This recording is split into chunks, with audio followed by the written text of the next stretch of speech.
All right, we are streaming live on Facebook. Good afternoon, everyone. It's Tim Watson here with Meet the Master. I am here with Master Jeff Wheeler from Double Hello, Dragon. everybody. How you doing, sir? I am doing well. I mean, we went from like 91 degrees 3 days ago to leaves are falling and the trees are turning colors in like 2 days. That's funny. We're kind of in the same boat right now. The weekend was beautiful. Today it's gloomy and overcast, Yeah, and yeah, yeah, it is. Well, they say if you don't like Michigan, wait 5 minutes. I don't know how it is in your neck of the woods, but man, it's just something. But hey, I'm glad to be here, and I'm glad to be able to, see it and enjoy it, and we'll make the best of it. absolutely. And again, I want to thank you for joining me. It's funny. I sent you a message. You're like, I'm not sure what I'll add to your interviews, after everyone else, but And you've had some heavy hitters, man. I don't know. You're digging the bottom of the barrel here or uh, something.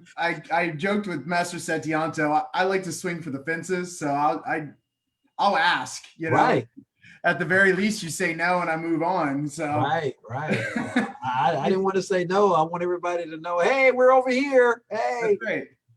yeah. Yeah. How's 2020 been for you? 2020. Wow. Question of the ages, I right? know it's a big question right now. Well, I'm sure that you have gotten some very similar answers, and I don't know if my answer will be much different. I mean, it's been challenging. It's really the brighter side. It has forced me out of a box that I didn't even know that I was in. Okay. It has introduced me to technology, hence what we're using now. More so, I've used, I wish I would have invested in Zoom. I really did. Yeah. I Right. think they went from like a $20 billion to $129 billion since March. But at any rate, just using the different technologies and to try to hold on, weather the storm. There's been some silver linings in it as well. Some leaders have emerged out of the school that I don't know if we did not have these challenges, if they ever would have. So it's been good. My family's healthy. Personally, I have not been affected within my own tribe, so to speak. So that's good. Just trying to make the best of it. Awesome. There was a wedding in the family not too long ago too, right? Yeah, my daughter Kiana, you remember her? Yes, Yeah, sir. yeah. She was actually the wedding. If you didn't see the year she was invited to Masters Camp, which was 19, they did a surprise proposal for her online, live, and that was back in March. And they set the date back in March of 19 for September 5th of this year. Well, of course, Mr. Corona had other ideas. So we decided, or they decided, I should say, to keep people safe, to cancel the main wedding and just do a ceremony. So we had, as you saw in some of the photos, we had just immediate family and her fiance, Quan. He has 11 brothers and sisters. Wow. So yeah, it's pretty good. So I married them. So I've been blessed to marry Oziah. I married him in 14. I married my other son in 16. And I've been blessed to marry her. So the official wedding, if you want to call it official, or the big ceremony, Sure. that will be March 13th if everything pans out. So it was great. Excellent. Excellent. And I saw pictures. I saw an adorable little baby. Whose little baby is that I've Well, seen? that's my son. That's Keon's Okay. daughter. She'll be 2 months old coming up this coming Saturday. At any rate, yeah. So I'm learning how to be a pawpaw. So the funny thing is, what are we going to have her call? My wife, they're all lobbying for different names. Me, my, Granny. Well, no, I'm Granny. And I'm like, well, she's going to have them call me Master Pappy. So we just has fun. And it's just, you hear stories. And as we live life, Master Tim, as we live life, we evolve in these different levels and experiences, and it's all new and fresh, and this is new. I mean, I've heard stories, and again, she just got here, and all those stories are true. She just melts my heart, and And I'm looking forward to what's coming next, and can't wait to get her into a little dobok. Oh, that's amazing. I'm glad to hear that. Thank And you. don't be surprised if you hear a Master Pappy down the road. Yeah, I get that a lot. Yeah, I'm not having her call you Master Pappy. How about Master Pawpaw then? Yeah, whatever she calls me is good. I'm good. That's right. Awesome. Well, I'm glad to hear it. Thanks for sharing that. Thank you. Thank you. So a lot of times what I like to start with is, going back as far as martial arts goes, going back to the beginning and how you got started in the martial arts, and how did that happen? How did that process go for you?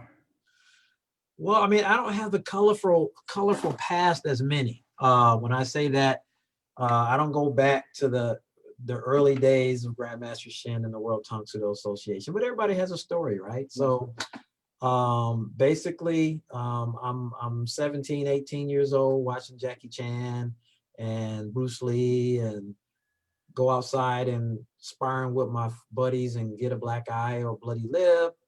And then that kind of transferred to, hey, maybe I need to take some real classes or something.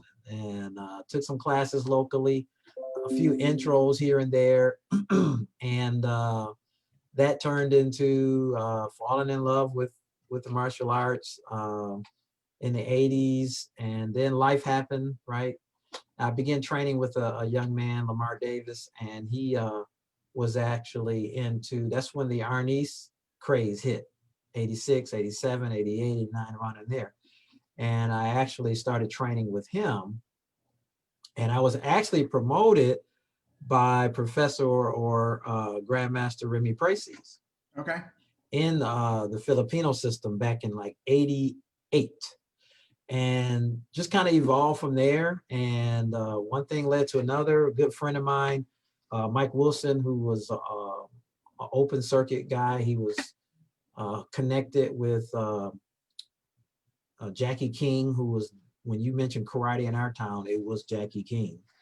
And he was connected with Richard Plowden, all those guys, Billy Blanks, all the big fighters from the 80s, the late 80s to touch of the 90s. Had an opportunity to meet all of those guys through Mike Wilson. And that kind of morphed, and then life happened again, and kind of went our different ways. And then my son, when he was 8.5 years old, said, "Dad, I want to take karate." And I immediately thought of Mike Wilson. And I've always been that kind of father that, when they took swimming lessons, I got in the water with them. When they wanted to do scouting, I was a popcorn coordinator.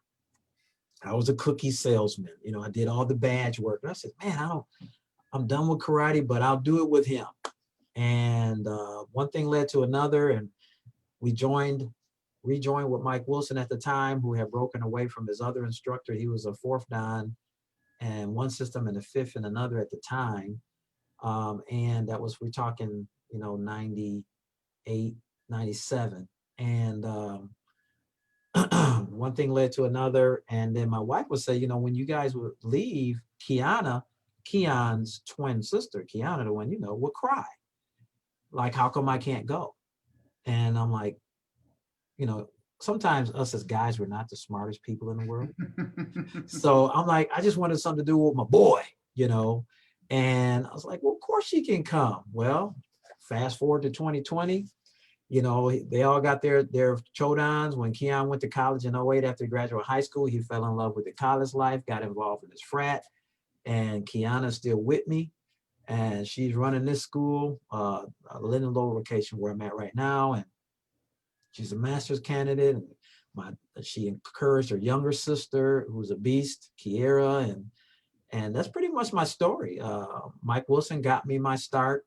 How we became part of the World Tang Soo Do Association when I was testing for my green belt with him in 98 or 99, I can't remember when it was.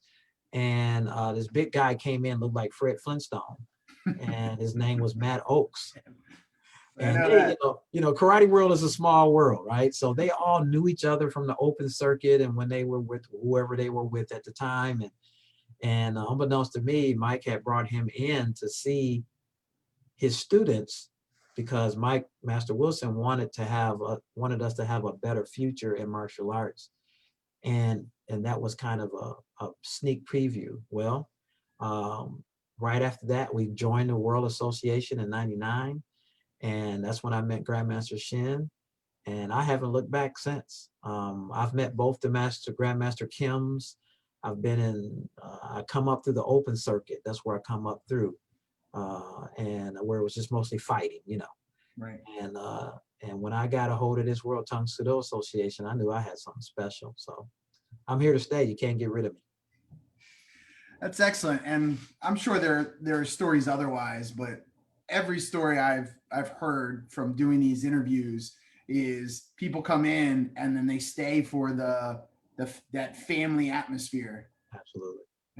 It's just not something that most people find outside of the World Tang Soo Do Association. So, Well, it's interesting you mentioned that, because that was the key. When I met Grandmaster Shin at my first black belt camp, which was in 2001. I think Michigan's first black belt camp was '99 at Master Oak's camp. He had a cabin. And when I saw him and met with him, and I saw how personable he was versus a lot of the other grandmasters, and not anything against them, but I didn't feel, he wasn't as personable. They weren't as personable as welcoming. And we actually sat down and talked, and I had made my mind up then that, this is the place where I want to be. that's excellent. And like I said, you can name all those masters that you were talking about. They had that same exact moment where they would have the Korean masters would be kind of, they're here and you're here. Yeah. And Grandmaster Shin was never like that. Never. Yeah. He made you feel like family. And, I'm not really a person that's loyal to an organization from the standpoint of the organization in of itself. Sure. It's the people. And because people don't care what you know, they only care how you make them feel. So, you're loyal to something because of what's inside the something, not just the something. And I've had a great experience. Excellent. Just want to say a couple people are saying hello. Yoshi says hello. Hey, Yoshi. Actually, Master Kaluzny's wife, Angela, says hello. Lindsay, who's been one of my faithful watchers in the UK, is watching. Hey there. Asim Ali and Brian Burkett all say hello. Hey, brother Burkett. Tell him I said hello, and thank you for tuning in. Hopefully we don't disappoint. No, not at all. So when you start in the World Tang Soo Do Association, when does Double Dragon, how does that happen? Oh man. Okay. So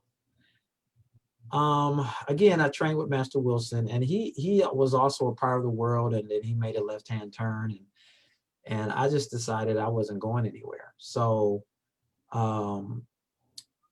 we trained with Master Oaks, who was very generous with us and including us in his karate family, 99, 2000, 2001, 2, 3. So 2003, I kind of have an entrepreneurial dysfunction where, I like to do my own thing or have my own thing. I'm certainly a team player, but I like to have my own thing. So I had a kind of like this vision or this urging, a longing to open a karate school, but I'm also loyal. So Master Wilson, at the time, now I'm, Chodan-ish, and I told him, I said, I really would love to open a school one day, but I don't want to leave you. And I remember the statement that Master Oak said. He pulled me in the office when I got my Chodan. I actually got my Chodan on a major network. He called me and said, Jeff, we're going to have a commercial, and I'd like for you to get your black belt on TV. Oh, wow. I don't know if that's good or bad. Everybody's going to be hunting for me now. You think you know karate? So at any rate, in 2003, in December, I remember I had this vision of two dragons, a male and a female dragon, and I ran it across one of the adult students that were there. He's a freehand artist. And I said, you know, one day I'm going to open a school. I don't know when, but here's my vision. You know, I want two dragons, a male and a female, hence my twins. And I want you to create a logo for that. And as a result of that, I'll slide off screen here. The next day, he brings me that. Not the next day. It was like a week. He says, you mean this? I was like, it just comes right out of my head. So now I got this logo, no place to go, no school, no nothing. And I bring it to Master Wilson, and he generously said, you do need to do this. Now, going back to Master Oaks had also suggested I open a school. And I told him I didn't know enough. And he said to me, teach what you know and keep learning. That is so profound to me, right? Just teach what you know and keep learning. And then when I got my EDON that April of 04, he said it again. Teach what you know and keep learning. So I started looking and talking, and people went to work and started helping me find a storefront. I found a small spot. It was about 900 square feet, and it was junky and trashed out. But to me, that was what I was made for. So I opened the school April 4th, 2004. Master Wilson announced to me that he would be leaving and going to another state, and he gave me all of his students. So the first day I had 25 students. Master Osiah, he came into life when he was about 9 years old. He was a part of that group, and we haven't looked back since. We've moved 2 additional times because of growth. Grandmaster Shin has been to my studio probably 5 times. And that's some of the most memorable experiences is having him there. And it just started with a vision. And one thing led to another. And I've always taught my kids, your gift will make room for you. And all you have to do is just exercise in your gift. And, if you're a person of faith or whatever you believe, but I happen to be, I just believe that God just opens doors, open doors, open doors, open doors, especially if you're just moving in the right direction. So one thing led to another, Master Watson, and here we are with 2 locations. And fortunately, even through COVID, we're able to hang on to both of them, and we're rebounding and doing pretty well. That's excellent. That's good news and a great story. And someone's put, teach what you know and keep learning. And that resounded with me because my instructor, Master Godwin, he hired me. I was a blue belt, about to get my black belt. I had passed, and he was like, I need some help in this studio. And I was like, I just got my black belt. Right. I'm teaching with Master Claus and Master Waters. What am I going to teach you? Wow. But he was like, you'll be fine. Just, basically the same thing. It's like a lot, those instructors, you can teach Tang Soo Do, but you can't teach the heart or the desire to want to spread the art and just, be a leader. So yeah, it's amazing that Master Oak saw that in you. Yeah, and I've always been that person. I'm a mentor by nature. I just wired that way, and it's all about leadership and developing other people. And like Grandmaster Shin said, this red stripe means you are to be replacing yourself. So also Master Tracy says it. So it's sharing the responsibility and allowing other people to help you without being intimidated by their gifts. Lord knows I don't need a bunch of master wheelers running around here. I need your own creativity, your own way of doing things. I often tell them, do it my way, your way. And what I mean by my way is, what the agenda that I've set for you, and how it needs to be done. I just need you to do it and put your own personal creativity on it. And what that does is it enhances Double Dragon as a whole. It allows you to grow and develop as a person, and so forth. So yeah, that's how I've learned. So I'm on yeah. So yeah, that's great, and it's a great way of putting that because some, not just teens and kids, but some people don't quite like, they want to be like I mentioned, Master Waters. Yeah, uh, Sometimes no one's like him. right, right. You got to put your own spin on whatever it is. So I like the way you put that, and then how you explain that. Well, ultimately I learned this, just human nature. As a teacher or a person who's being taught by someone, you're going to mimic them because they're the person that influence you. So that's normal. My kids act like me to a degree until they become their own person, but they still have my traits and some of my, the good stuff and the bad stuff, right? And then the instructors are the same way. I sounded like Mike Wilson because he was my greatest influence. Mhm. But guess what? He sounded like Master King. And the things that you don't like or the things that don't fit you as a person or your personality, you just don't do. And then, he sounded like, Grandmaster Kim. And he sounded like, so, and then and when Osiah comes to teach, it's just so interesting to hear him. I'm in my office or doing whatever I'm doing and let him have his thing. And all I hear is me. I hear him saying all the little things that I say, but I said those things because Master Wilson said those things because so-and-so said those things. And you just allow people the freedom to develop and grow in their experience. And it's a beautiful thing to watch. I just love to watch that. Yeah, absolutely. I love when it's like, hey, I said that once, and they listen. Right. It's like you become your father when you grow up, at least, That's right. so yeah, it's just a wonderful, wonderful experience. The learning and the growing, the camaraderie, the friendship, the brotherhood, sisterhood, professionalism, all of it. And for me, it's the development of other people. And I think that's probably, success is relative, right? Sure. Whatever success is to you or to me, it's different. But to me, success is pulling other people up and polishing them and giving them opportunity to grow and watching them and releasing them and letting them help you. Let them help you. Yeah. Mr. Burkett asked something, and I'm gonna kind of ask the question in my own way. When you opened the Dojang in 2004, did you still have a full time job? I did. Yeah. I mean, I had to pay the bills, Brian. I had to pay the bills. As you know, I was a police officer. I worked in the city of Flint, got hired in 87.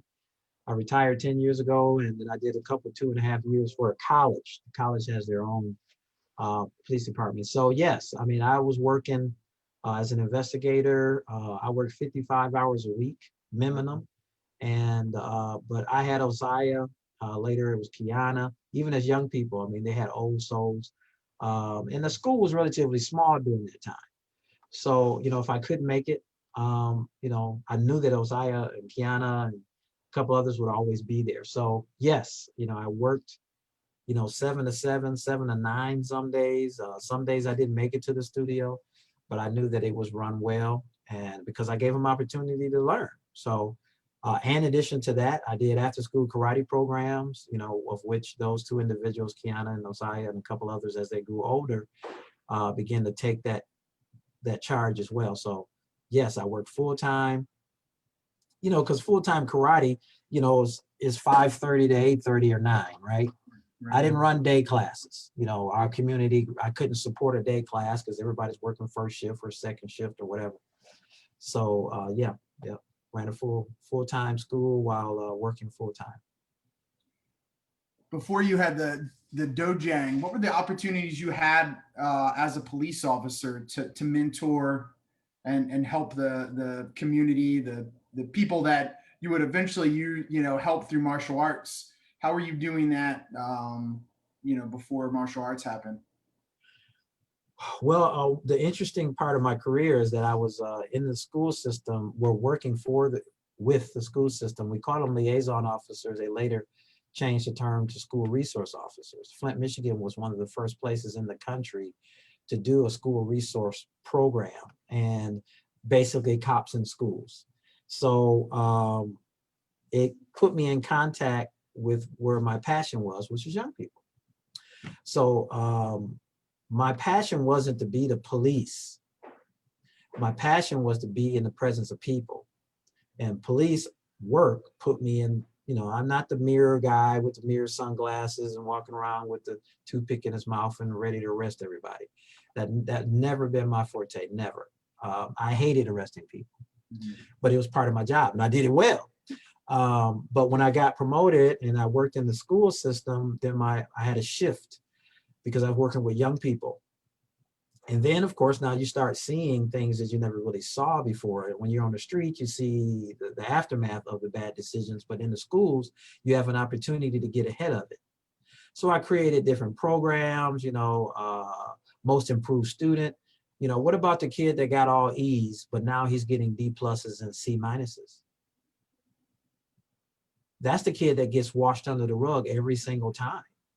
Because a D plus from an E is a great improvement to a C minus. You can climb your way to a B. Next thing you know, the kid is on an honor roll. It may take a year and a half, right? I took him on ski trips. I had a ski club. Yeah. Here I am, you know, taking kids, you know, inner city kids up to Mount Holly skiing, you know, twice a year, every year. I remember when we started, I had one of the big buses with 5 people on it. By the next year, I had to have 2 buses. So I believe that if you change people's thought process, you change their behavior because they'll think different. So you can't handcuff everybody into submission. You know, there's some that are just not going to do the right thing and they got consequences, but doesn't mean I'm not going to try. So the school system created a huge network for me to work with young people and to help them circumvent that life that not all, but oftentimes they will be heading towards. Or, you know, as young people that just make bad choices. We all did, right? Some weren't as bad as others, but some we just didn't get caught, right? So I was in a position where I could help these young people, great relationship with the teachers, all of the administrators, the superintendents, even the attorneys and the judges. So when the kids got in trouble, I could advocate for the ones that I felt needed it. And it just put me in great position. And then it just opened up. And next thing you know, I'm starting getting students from the school systems into my school. It just kind of worked hand in hand. So I've always been a person of trying to help the community, you know, reach one, teach one, develop people so they can be better people, have better opportunities. And karate, martial arts, World Tang Soo Do in particular, just gives me the perfect platform to do those things. Obviously this year is a little different, but are you still active in working with schools through the dojang?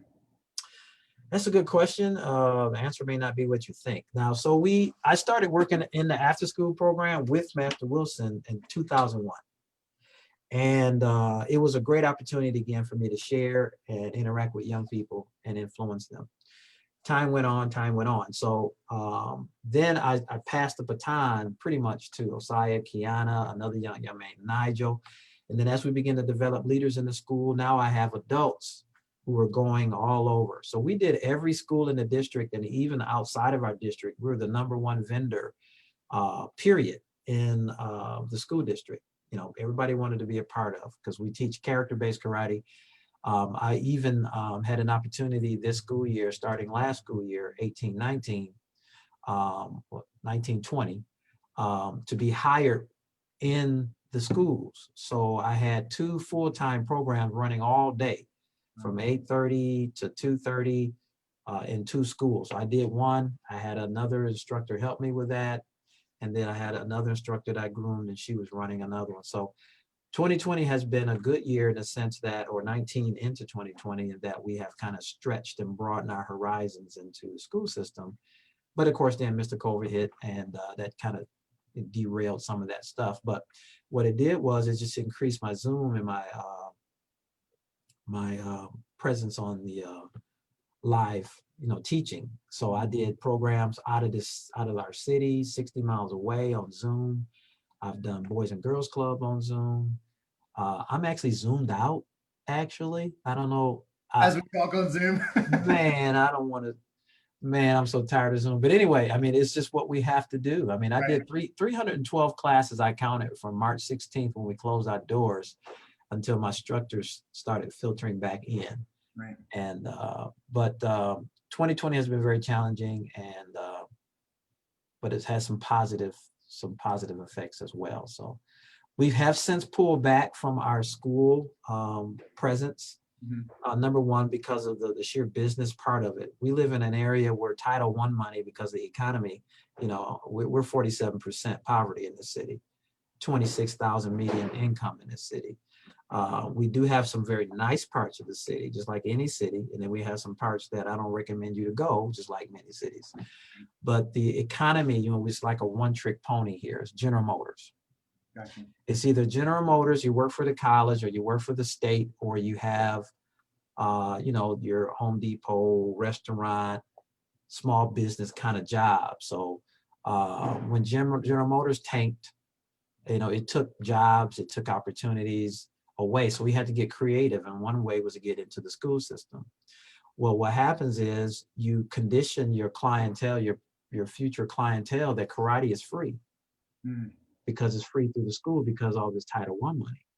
And then what happens is when they come to your school and you say, hey, my karate costs $10, and they go, $10? I get it for free in the schools. So what I did was I had a campaign, and Kiana, my daughter, went kicking and screaming because she loves her school babies. And I said, no more, we're cutting it. We have to create a hunger for our school or we're going to die. So I just cut it cold turkey, no more after school program. And I tell you, they went crazy. Why not? And we need you. We're not doing it. So what happens took about 2 years. Then you start seeing those people who were getting it for free. Now they're calling. Well, we remember you were in such and such a school, and I want my kid to be in karate. So that was a tough pill to swallow to get to where we are now. So it's kind of a double-edged sword. When you do these programs, you realize that you're pulling. It's hard for us to convert in our economic situation, convert free to pay. You see what I'm saying? It's very difficult for that mindset that says, I can get it for free. So that's our experience with after-school karate and all of that. Yeah, no, it's totally understandable. And you as a martial arts instructor, you fight that battle every day. It's like, it's how much? It's like, well, you got to keep the lights on. We have we work with the community and we want to, see the community grow, but at the same time, we got to pay instructors. We got to keep the lights on. So as a martial arts instructor, I understand the tough decision. Yeah, it is tough, but this is a business, but I'm in the business of developing people, and, Zig Ziglar, talked about, if you'll get what you want, if you give the people what they want, basically, in essence, is what that says. So, but it costs money to do that. And I don't apologize for it. I remember when I first opened, it's like, please come to my karate school, is 18 cents, and Master Wilson was the first one to tell me, because he went to all of the seminars and, Dr. Hafner down in Ann Arbor, and he did all of that stuff. And he was like, man, you're hurting yourself. You just don't realize it. And I had a friend, and once I grew out of that, I'm worth it. Then I had another karate instructor that's been around a long time. Grew up with Master Anderson back in the open tournament days and all of that. And he's charging like $59 a month, and I was charging $125. And he came to me and said, I don't understand why I'm not gaining these students. They'll come, but they won't stay.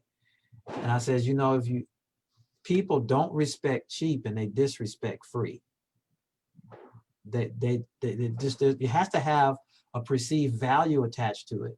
And you can price something so low that it has no value. Right. And in people's minds, something more expensive is more value. It may not be, but in their minds, if it costs this much, it has to be better. So he's my competitor across town. I said, you got to raise your rates. And he went out of business. So we're still here. I mean, it's by grace, but we're still here. Right. Gracing some good business principles. Yeah, absolutely.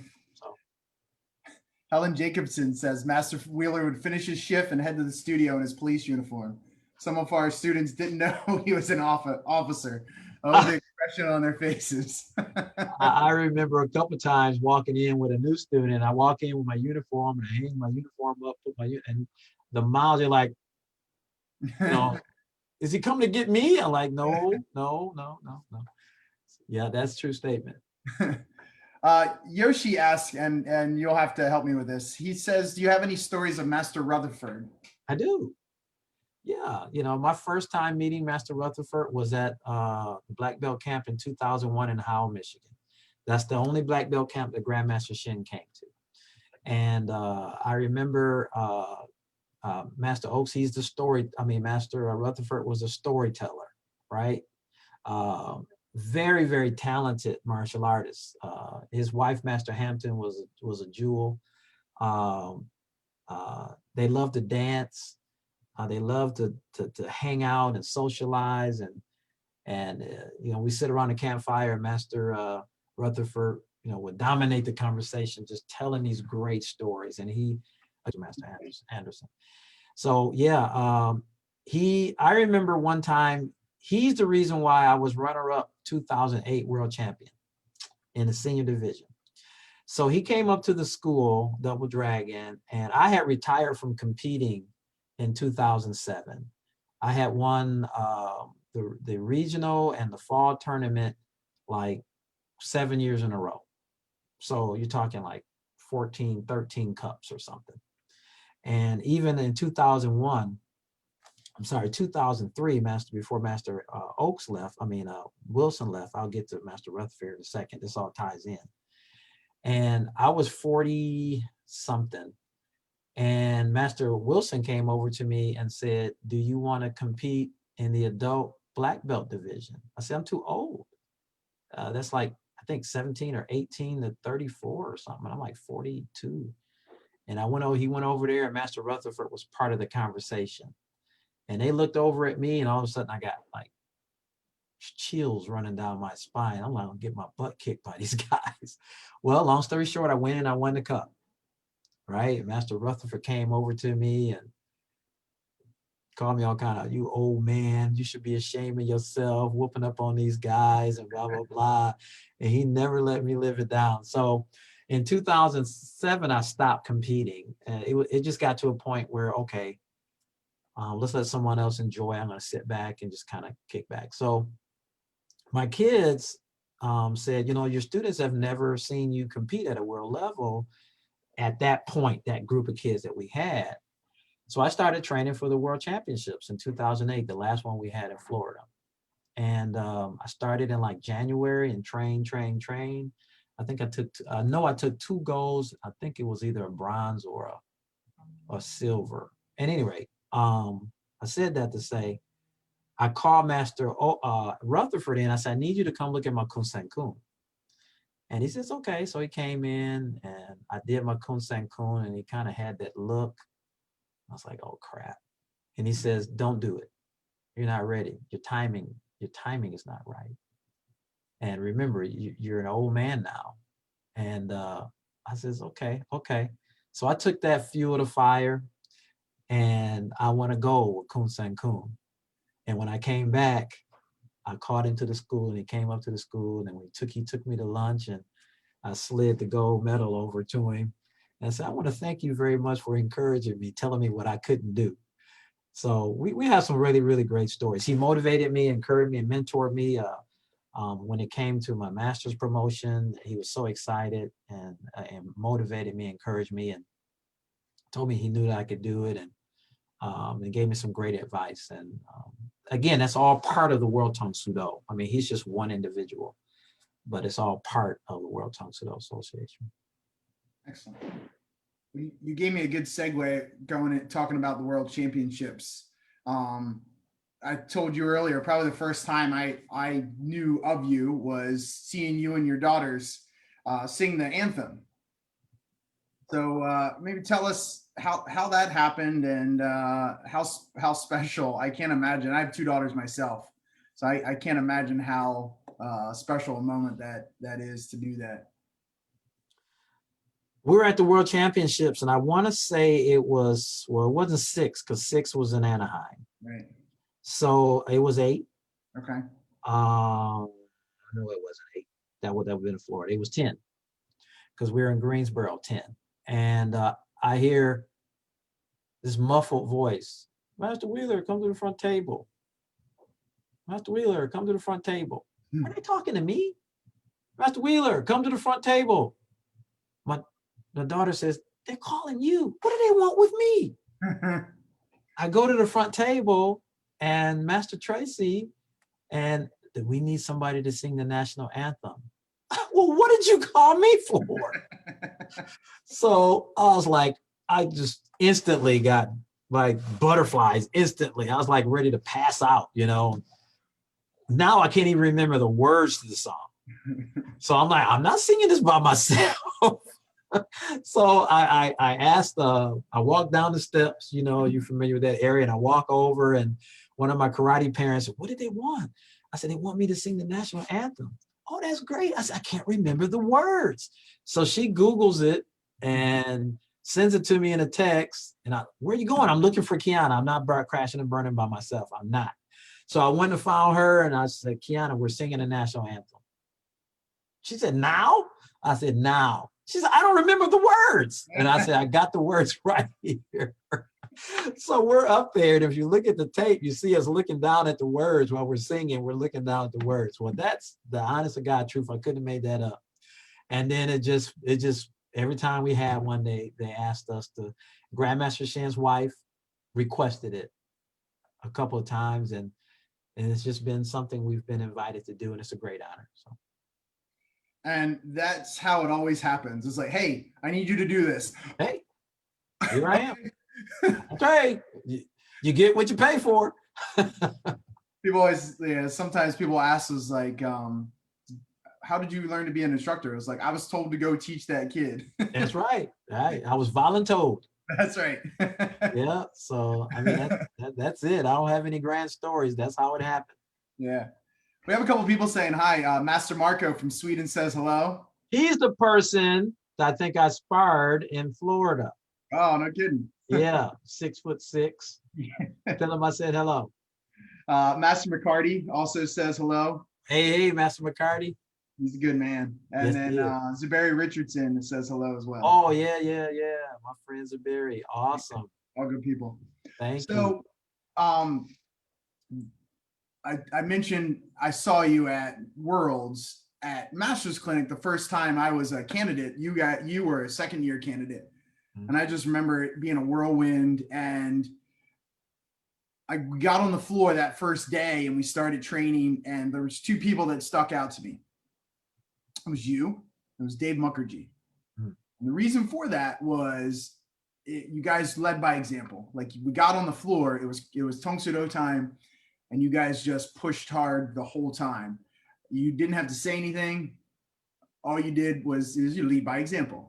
And I just remember that. Even there moments where we would have a concern or a question, you would state your opinion. You're very quiet, but I respected your opinion and what you stood for, is, you know, from what I saw from there. So thank you for being a leader and someone that I was just like, I'm around. You know, I was like, I'm around my people. Right.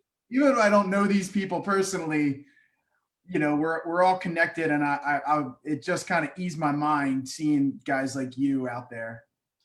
Well, thank you. I mean, I've always been a person, just do your best. That's all. Do your best, the best that you can do. Don't try to be as like anyone else. You're gonna hurt yourself or ruin your reputation. Just be yourself, and the people who need to see it for whatever reason they need to see it, will see it and keep moving. You don't need to read your press clippings. Just keep it moving. I love this art. I love the opportunity to train and be a student. I was asked to actually present at the Masters Camp, and I struggled with that so much because it's like, this is my time to learn, you know. And but then, you know, I had a couple of seniors share with me that, you know, you have a unique whatever it is, which I don't see it in myself, but other people do, and I guess that's all that matters. And as you just mentioned, what you saw in me, I never knew that. I just do what I do, and I work hard, I love hard, and I play hard, and I know how to separate the things that need to be separated. So thank you for that compliment. I never knew that. Yeah, it's just like, you see the same thing, or you think the same thing of your instructors, whether they knew it or not, they inspired you for whatever reason. Um, but yeah, how was that process for you at Masters Clinic? Those first couple. Humbling, humbling, and it was a shocker. Yeah. Being a police officer, you're used to the rookie thing, right? You get on the job, sit down, shut up, don't touch the radio. You're going to take all the reports, blah, blah, blah. And I expected that going in the master's camp. I expected to be treated uh, like a rookie. And I wasn't. I wasn't treated that way. And I was one of the fortunate ones that got the last year of Master Brit. Mm-hmm. And that meant the world to me because, you hear the stories and they were true. Yeah. And, you get in there, you be quiet. You don't have to worry about me. I'm not the guy that's trying to, push my way to the front of the line. I've never been the guy. I don't hide in the back and I don't push my way to the front. But if you need me, here I am. And if I follow well, I lead the best I can when I have the opportunity. If I don't know, I ask. I don't pretend. And be a team player when you need to be. And I'm just a helper of other people. It's just, I'm wired that way. And I was told, if they don't ask you anything, don't say anything, hey, you ain't got to worry about me. So when I went the first year, it was, I was knock-kneed and my knees were shaking, and because it meant a lot to me. I didn't get there through privilege or, who I knew or whatever. I felt like I earned it. I was a Samdan for over 9 years, and it was tough. And I wasn't going to mess it up. And I wanted to do my instructors proud, Master Anderson, my regent proud, Grandmaster Shin, who unfortunately I wasn't able to perform in front of him, but I did test for my Samdan in front of him. Okay. And I knew that people advocated for me and my students were rooting for me, and that's what pushed me through. And then when I got there, you create these bonds that never go away.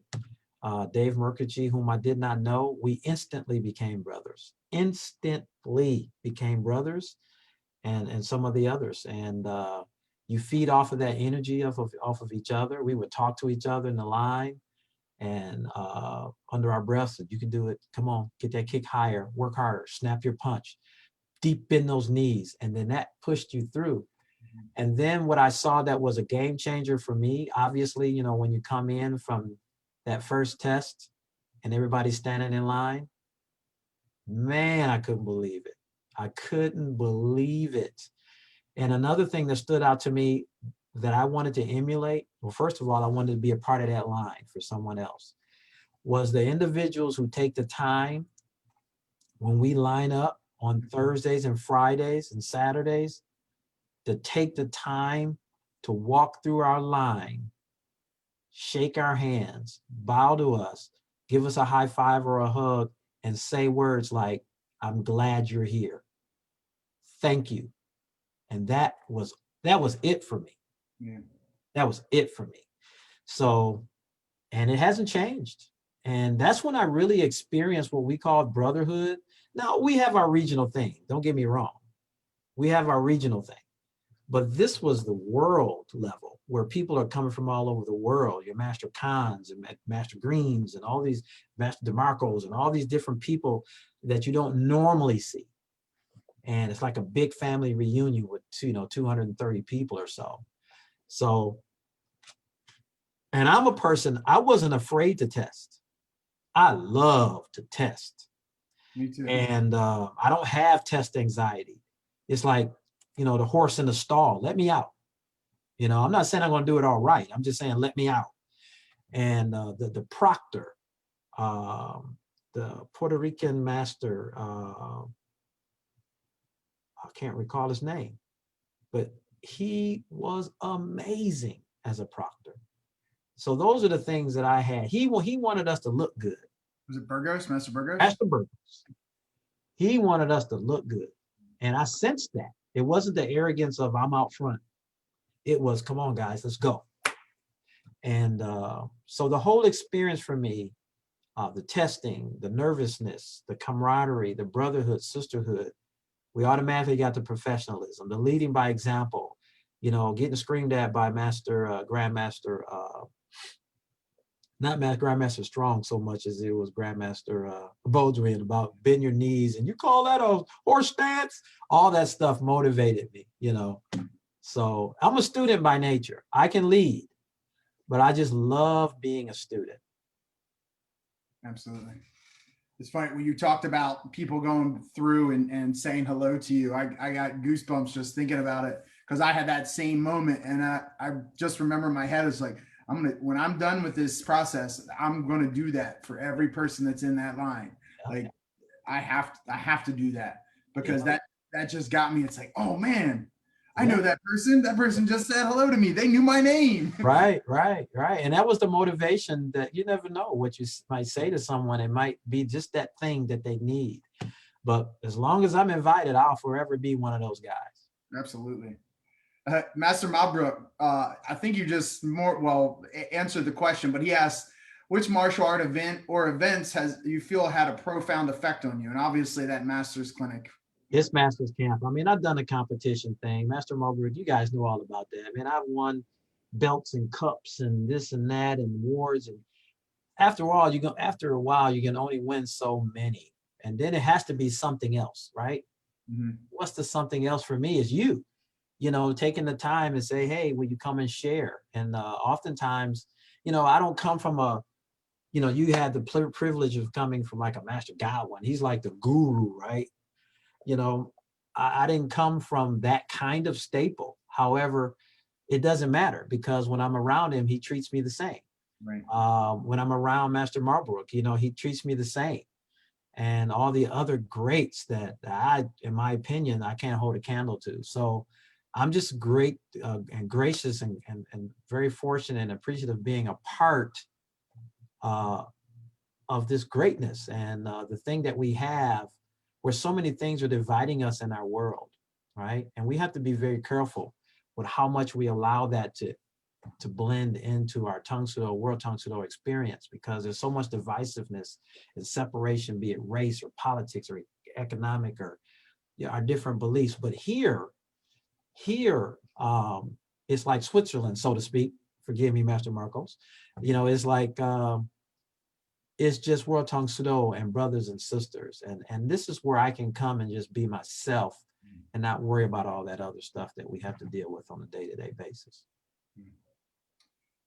You mentioned wanting to be in that group, welcoming everyone back at the end of the night. You got to do that with Osaya and your daughter. How was that? How was that feeling? You didn't see me crying? No, I didn't. Oh man. Oh man. Are you a crier? Oh man. It's just emotional now. I just think about, how long the journey was for me and how it was a great journey. I mean, it wasn't a luxurious journey, but it was just a journey. And now I get to share it with, my kids and see them move forward. Because I'm not the future. They're the future, right? Because by very nature of their age, I just turned 31 this year and Kiana's 30, I think. Yeah, 30. And they're the future. And it's just so good to be a part of that and be blessed to be able to see and say, you know what? I had a hand in that. I didn't do it all, but I had a hand in that. And because my purpose is legacy right now. I'm trying to build legacy. I'm in that stage in my life of 59 years old. And, my most productive years are in terms physically maybe are behind me. So I try to do what I can to develop other people to keep the legacy, not just for Double Dragon, but for Region 5, not just for Region 5, but for the WTSD. I never will forget what Grandmaster Shin told me. When I moved into my second location, again, my first location was 900 square feet. My second location was down the hall in a strip mall, 2,200 square feet. They knocked out the wall of another suite. And Grandmaster Shin came in and he was just so amazed at what we had done. And he was always so encouraging to me, like a father. And he said, Jeff, just keep growing. Keep doing what you're doing, Jeff. Keep doing what you're doing. So when he came in 2008, 2007, 2008 at the regional, because I've probably hosted 12 events, at least 12 or 13. And he would come to most of them, and not just because of me, but his schedule just worked out. So when we came into our new school, which is 5,200 square feet, I never will forget when he walked in. He looked around, Jeffrey, what did you do? This is beautiful. I said, Grandmaster Shin, I just did what you said. You said, keep growing. I kept growing. And he gave me a hug. It's the first hug he's ever given me. And I never forget it. So just keep doing it. That's beautiful.